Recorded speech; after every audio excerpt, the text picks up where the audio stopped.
Help you folks? Name's Randolph. I'm the manager. We're looking for Rose. Works as a waitress down at the diner? Rose, sure. Nice girl. Who wants to know? I'm Alan Wake. The writer, huh? I heard on the radio you were busy. Well, I'll show you her trailer.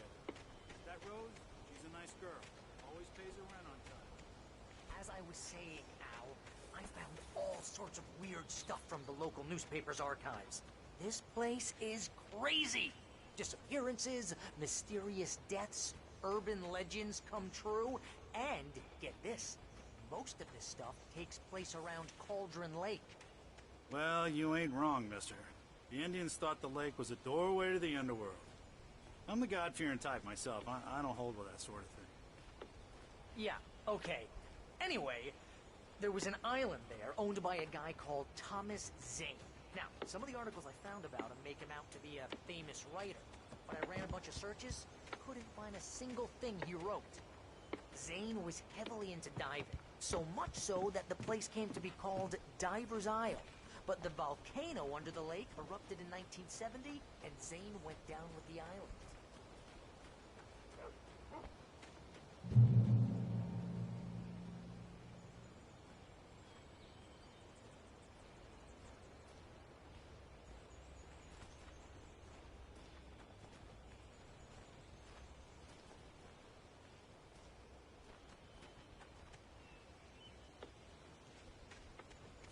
Yeah, how about that? It was there in the morning, as if it had fallen from the sky. But it would take a tornado to lift something like that. We're damn lucky it didn't crush any of the trailers.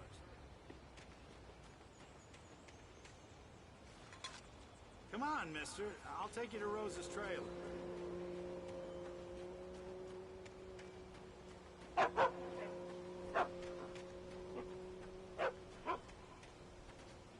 Just follow me. It's not far.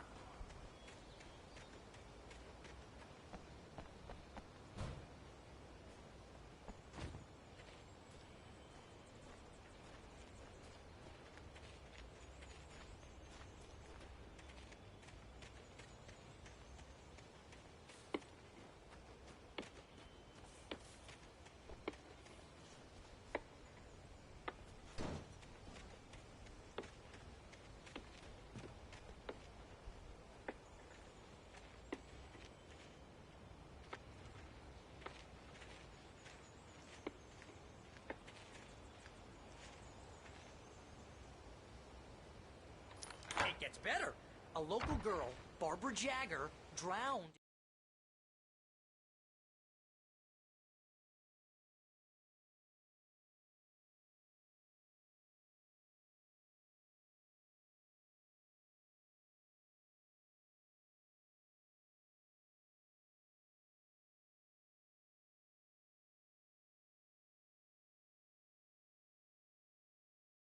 Cauldron Lake just a week earlier. They were lovers. Sure, Jagger's a local spook story. The Scratching Hag comes for you in the dark. Childish stuff like that. Anyway, Al, I'm just getting to the best part. All of the articles about this stuff were written by Cynthia Weaver. I asked around, and she's that crazy bag lady you met. What, the lamp lady? She can be a little loopy, but she's not homeless. Yeah, anyway, she knew both Jagger and Zane before they both died, and she had some kind of a breakdown.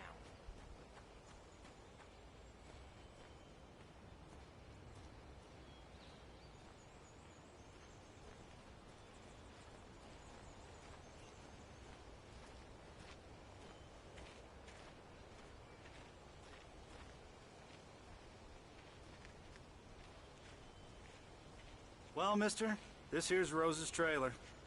You mind me asking what you want with her? We're just here to talk to her, pal.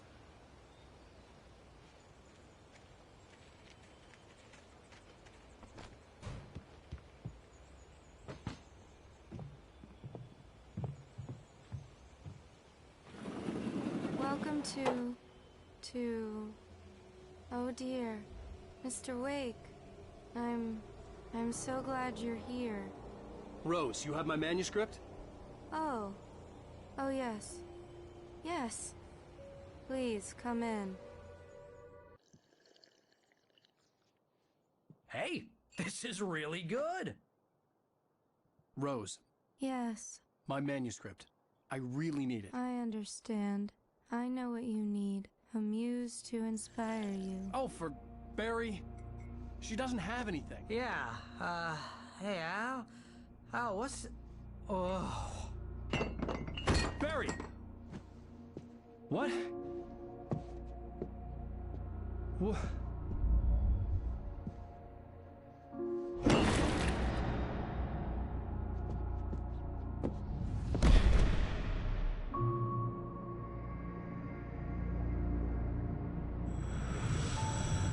It's coming for you, hiding in my barber's skin. I'm too weak to stop it. You must turn the lights on. I promised I'd come visit you and your lovely wife. You must finish what you started. I insist. You must turn the lights on. Turn the light on. Back to work, boy.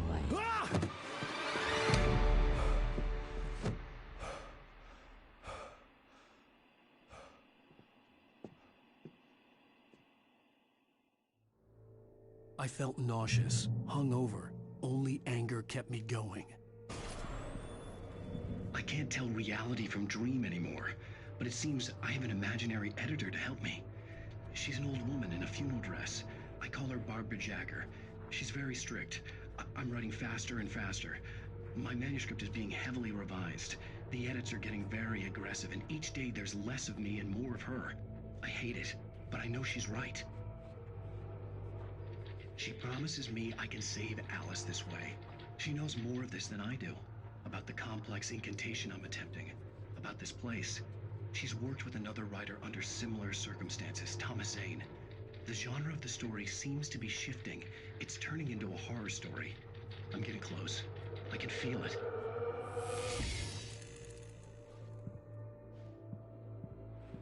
Rose took a day from me. I had less than 12 hours left to meet the kidnapper.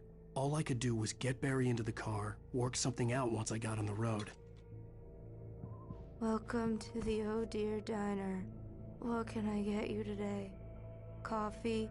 I couldn't work up much hate for Rose. Something had used her to get to me and left its mark. First refill is free. Milk and sugar on the counter there. Would you like to hear today's specials? Thank you. A nice day. Come back soon. Barry was out of it. He was way too heavy to carry. You're right. I deserve more money. I'm so handsome. My gun and flashlight were gone. I'd have to find a way to get Barry into the car as quickly as possible. There was no time to waste. Mr. Randolph liked Rose. That little smile she had. How she was still sweet when life had tried so hard to make her bitter. It wasn't any of his business what she did in her trailer. But those strangers, the writer and his smart-ass sidekick, looked like trouble. And they'd been in there for hours, way past her normal bedtime. He reached for the phone and called the sheriff's station.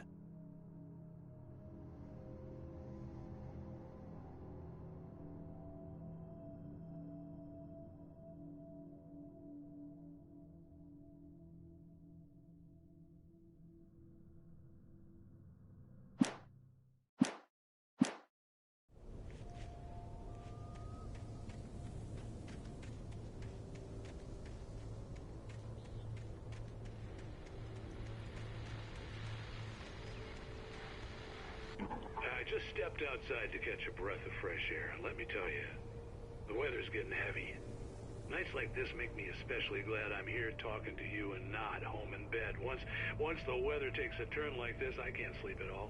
It's all tangled bed sheets and dark thoughts, punctuated by the occasional plunge into nightmare.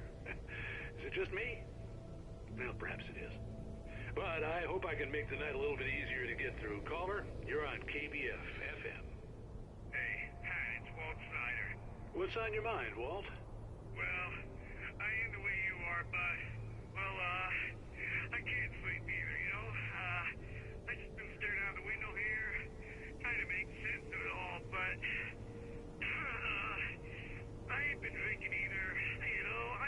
Well, you sound like a man with a problem, Walt. I had argument with Danny. Danny, and, then I got in trouble with the law, I'm just, I heard something like that, Walt. yeah, well, he's, Danny's my best friend, and, they let me out on bail today, and now I'm just alone here at the window, waiting. Man, and there's something in the air tonight, man. I was just outside looking up at the sky above our broadcast tower thinking the same thing. What are you waiting for, Walt? I don't know. Something's gonna happen. I think I better go. Well, Walt, maybe... No, thanks, Pat. Well, good luck to you, Walt. Hang in there. Let's take a little break, folks. This weather's really something else, huh?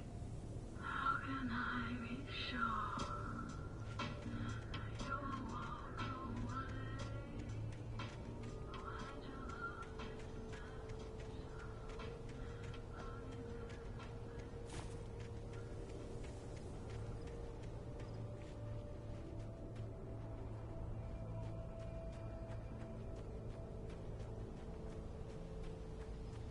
Oh, you're gonna get it now. God knows what you've done to that poor girl. This is Agent Nightingale, FBI! Get him up, Hemingway! You're under arrest! You move a muscle, I'll unload right in your goddamn face! Stay right where you are, Slane!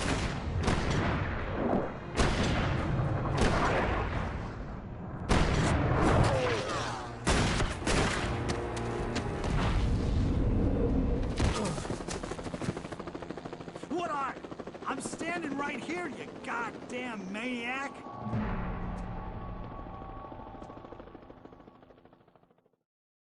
I hated to leave Barry behind, but there was no way I'd miss my appointment with the kidnapper.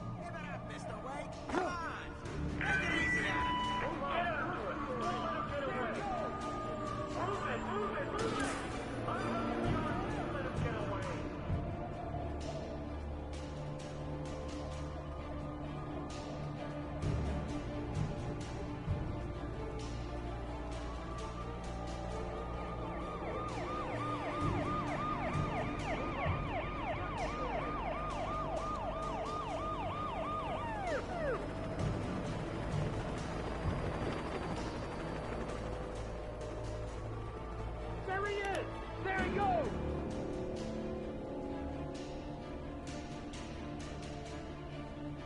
Okay, man. Keep your eyes peeled. He's gonna try to make it through here. This way! Oh, damn. Fan out! No! I don't see him! God damn it! Where did he go?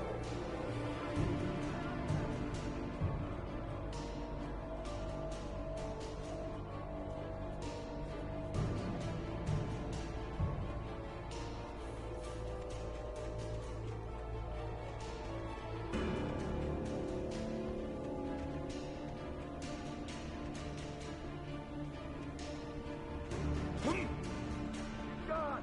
Come on, guys! We need to head him off!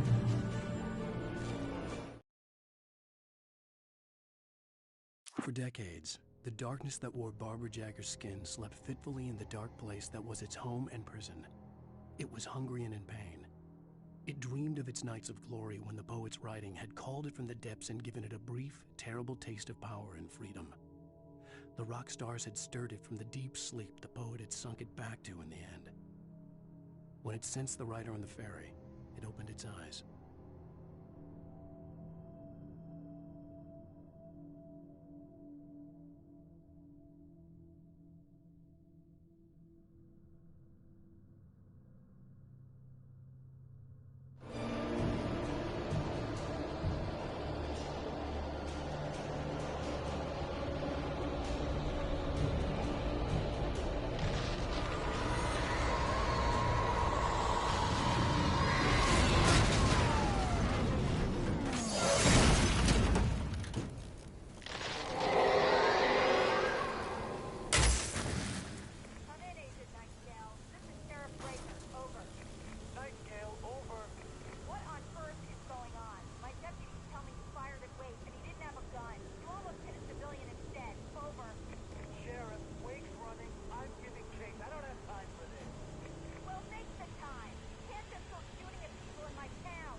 This horror was everywhere I went, circling me.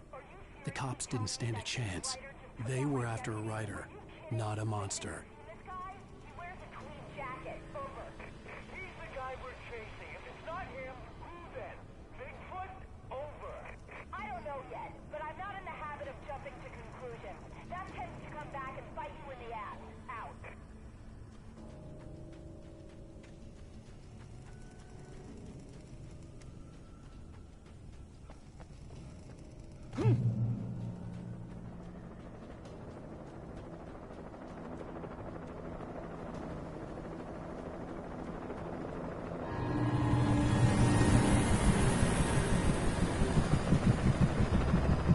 You on the ground. Hold it right there. There's nowhere to run. Freeze!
This is James. Mulligan, Thornton, come in. Over. Thornton here. James, we got both Wheeler and Rose in custody. They didn't put up a fight or anything. Why, they were... Hey, Mulligan, what are you... Come on! Sit down and give me that. James, Mulligan here. Over. Go ahead, Mulligan. Over. We got Wheeler and Rose here. Wheeler's drunk or hopped up on something. Speaking of which, that Fed had a pretty distinctive whiff of Otis Scotch about him, you know what I mean. Over. I don't have anything on that, Deputy Mulligan. Over. Well, whatever. Anyway, Rose is just being plain weird here. You better get Doc in to take a look at both. Over. Gotcha. You better get them here quickly. The, Fed's gonna want to interview Wheeler. Over. Oh, yeah, I'll bet he does. Looks like they have a lot in common. Mulligan out.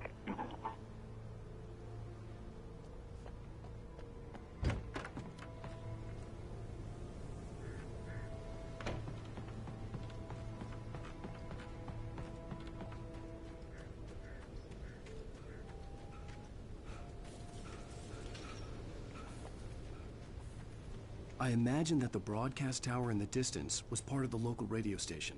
Maine seemed like a decent guy. Perhaps he could give me directions to the coal mine.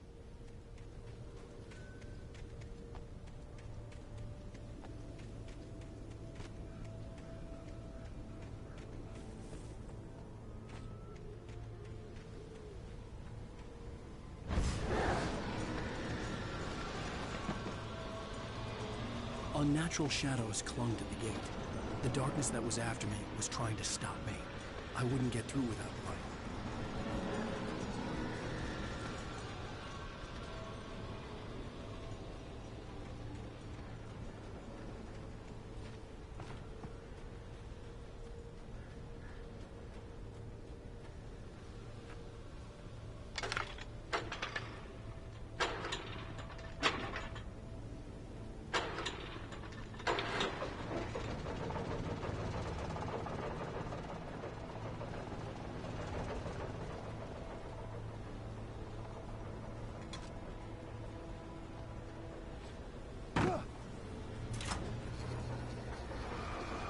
The old generator conked out. I'd have to see if I could fix it and try again.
It took me a moment to recognize the flashbang grenades.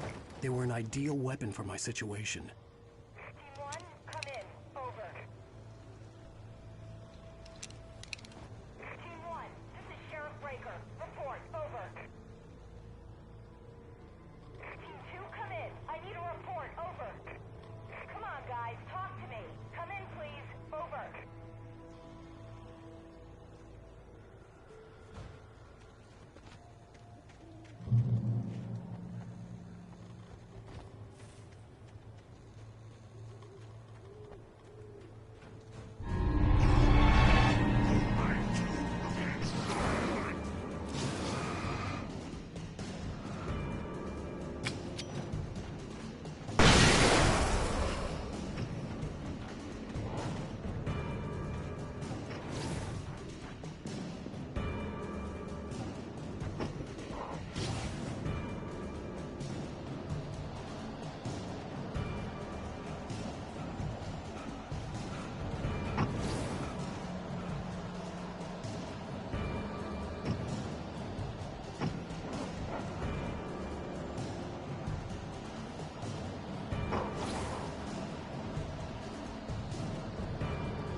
KBFSM with Pat Maine. It's Milt Peabody, Pat. What's on your mind, Milt? Well, I live near the trailer park, Pat, and there's a big ruckus going on over there. Well, that's just up the road from me, too. What's going on, do you know? I don't know, but there's a bunch of police cars there, lots of sirens, a helicopter buzzing around, and I think I heard some gunshots. Gunshots? Yes, sir, like from a pistol. So can you find out what's going on? Because it's just next door and they're popping off guns there. They're still shooting? No, it was maybe 10, 15 minutes ago. It sounds serious, Pat. I'm telling you, it don't sound like no party. Well, I'm certainly going to give the station a call, Milt. Okay. You'll hear it here as soon as I hear from them. Okay, thanks.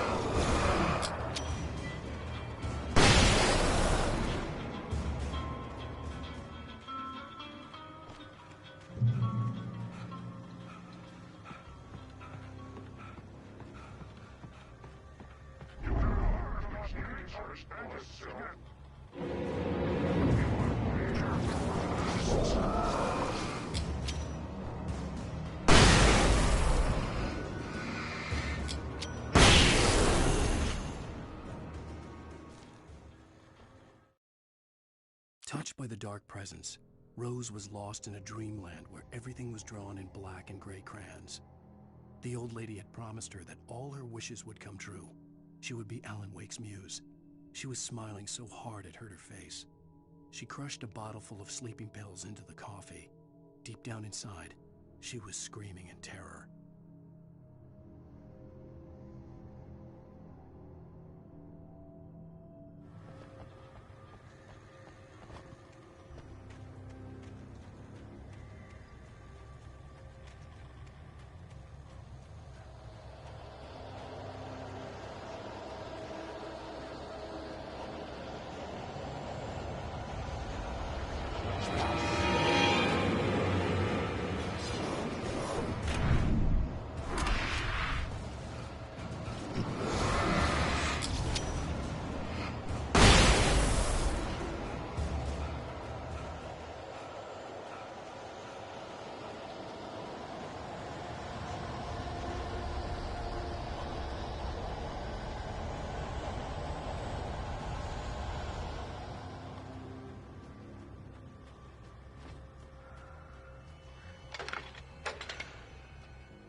hoped Maine could lend me a car to get to the coal mine.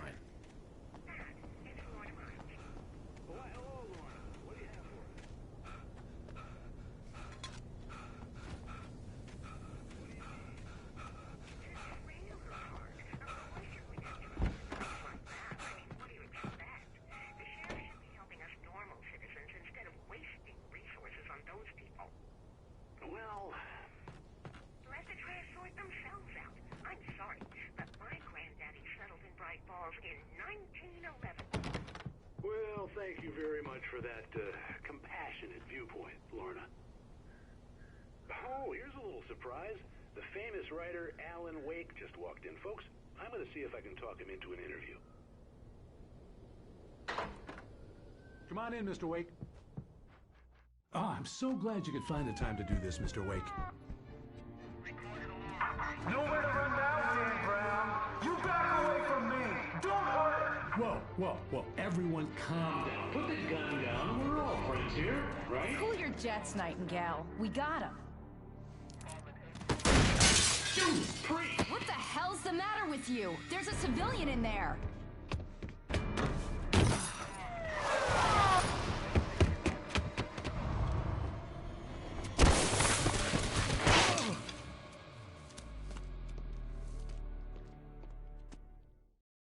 I'll get you yet, even if it kills me. You hear me?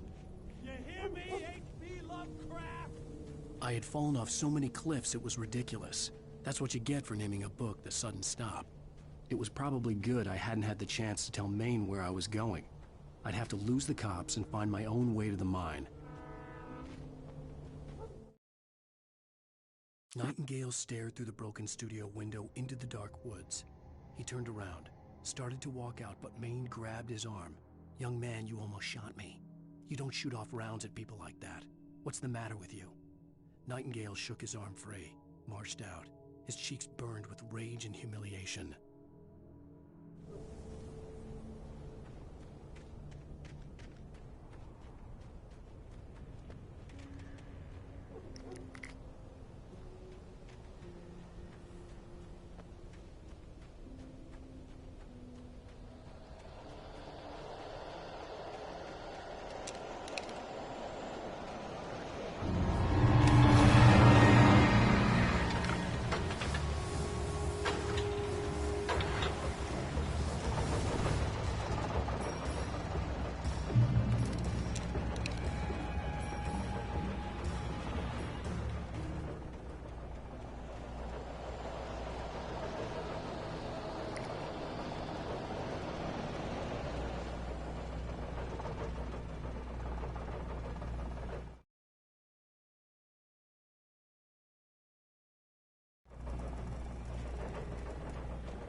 There was no sensible reason for the power company work lights to be here. It was almost as if they'd been left for someone like me to use.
The bulldozer's engine roared to life. Mud and rocks flew as it fought for traction. It crashed through the concrete wall and landed heavily in the yard. If it were an animal, it would have shaken its head after the impact, fixed its eyes on me, and charged.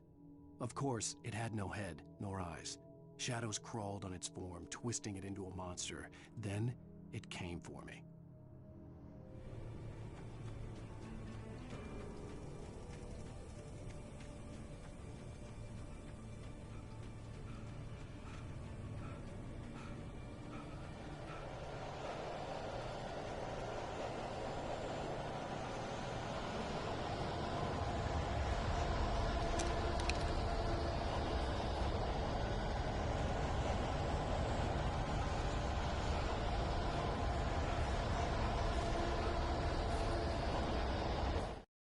Sarah trusted her gut, and her gut said Agent Nightingale was an asshole. He felt wrong, and it wasn't just the smell of stale booze. It was in the way he flashed his badge, pulled rank, the look in his eyes when he wanted answers. Where was Alan Wake? What was this about an accident? Where was his wife? And most importantly, why did she let Wake go? He wouldn't answer her questions. Federal business was all he'd say.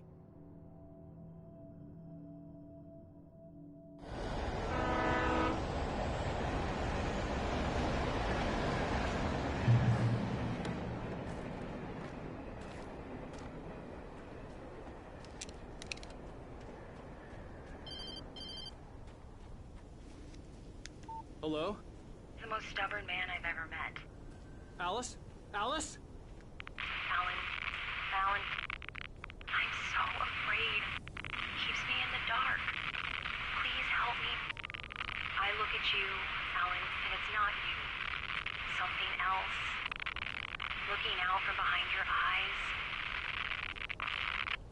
Alice, I'm here. I'm so alone here. It's all gonna go to hell. You need to be careful. Cooperate.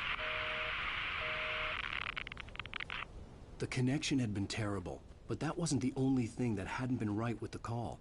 She sounded wrong somehow, but she had called me. The pipe wrenched itself loose from the bridge's steel framework.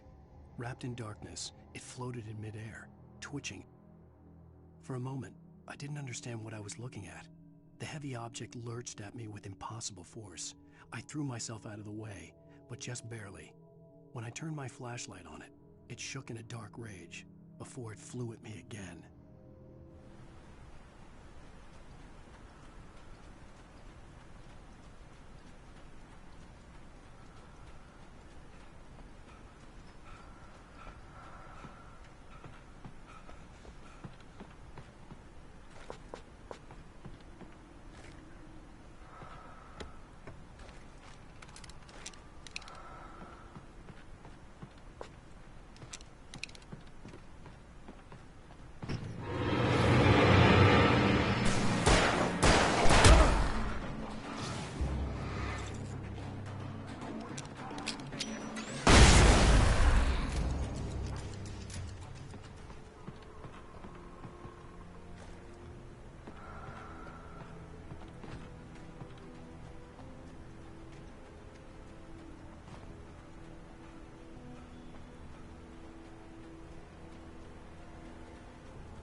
I could see a railway bridge up ahead, and a warehouse of some sort on the opposite shore.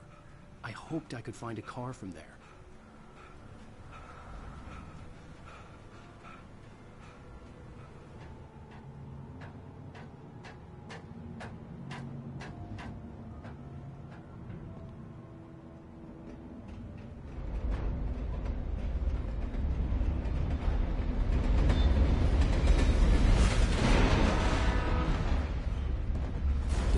That was pursuing me was growing stronger, and it was taking over everything in its path.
I slammed the door shut right in his smug face.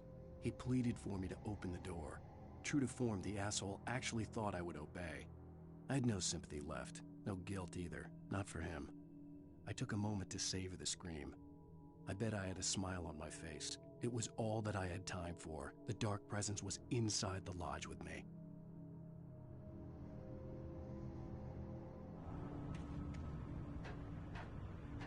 As a teenager, just starting to get interested in writing, Stephen King had been a source of inspiration to me. I thought about all the inanimate objects that had come to life in his books. No one is safe in a good horror story.